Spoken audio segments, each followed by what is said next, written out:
নারায়ণগঞ্জের রূপগঞ্জে খতমে নবুওয়াত সংরক্ষণ কমিটির উদ্যোগে এক কনফারেন্স অনুষ্ঠিত হয়েছে। শনিবার 13 সেপ্টেম্বর তারাব পৌর অডিটোরিয়ামে অনুষ্ঠিত এই কনফারেন্সে বক্তারা খতমে নবুওয়াতের গুরুত্ব তুলে ধরেন এবং কাদিয়ানী সম্প্রদায়ের বিশ্বাসকে ইসলামের মৌলিক আকীদার পরিপন্থী বলে আখ্যায়িত করেন। তারা বলেন, এ ধরনের ভ্রান্ত বিশ্বাস সাধারণ মানুষের ঈমান নষ্ট করছে। বিস্তারিত থাকছে মাকসুদুল হোসেন তুষারের প্রতিবেদনে। নারায়ণগঞ্জের রূপগঞ্জে খতমে নবুওয়াত সংরক্ষণ কমিটির আয়োজনে একটি কনফারেন্স অনুষ্ঠিত হয়েছে। শনিবার সকালে তারাব পৌর অডিটোরিয়ামে অনুষ্ঠিত এই কনফারেন্সে স্থানীয় আলেম উলামা এবং ধর্মপ্রাণ মুসলমানরা উপস্থিত ছিলেন।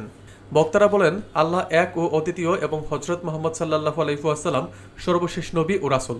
পবিত্র কুরআন ও হাদিসের আলোকে তারা এই বিশ্বাসকে ইসলামের একটি মৌলিক আকীদা হিসেবে তুলে ধরেন। তারা আরও বলেন, কুরআন শরীফের 100টিরও বেশি আয়াত এবং 200টিরও বেশি হাদিসে হযরত মুহাম্মদ সাল্লাল্লাহু আলাইহি ওয়াসাল্লামকে শেষ নবী হিসেবে নিশ্চিত করা হয়েছে।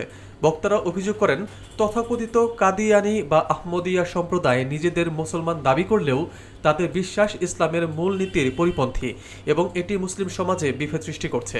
উপস্থিত বক্তারা সবাইকে এ ব্যাপারে সতর্ক থাকার আহ্বান জানান। অনুষ্ঠানে আরও জানানো হয়, মুসলমানদের ঈমান রক্ষায় আগামী 15 নভেম্বর ঢাকার ঐতিহাসিক সোহরাওয়ার্দী উদ্যানে খতমে নবুওয়াত আন্তর্জাতিক মহাসমাবেশ অনুষ্ঠিত হবে।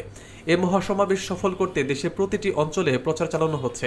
অনুষ্ঠানে প্রধান অতিথি হিসেবে আল্লামা আব্দুল হামিদ পীর সাহেব মধুপুর, আমির খতমে নবুওয়াত সংরক্ষণ কমিটি বাংলাদেশ উপস্থিত ছিলেন।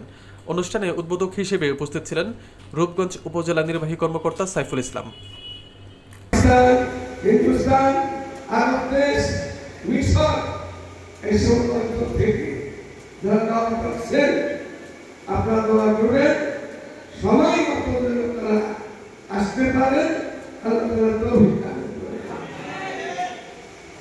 আমরা দাওয়াত করেছি আপনাদের দোয়া মোহাব্বত মেহরবানিতে সাথে জামিয়া পাকিস্তান।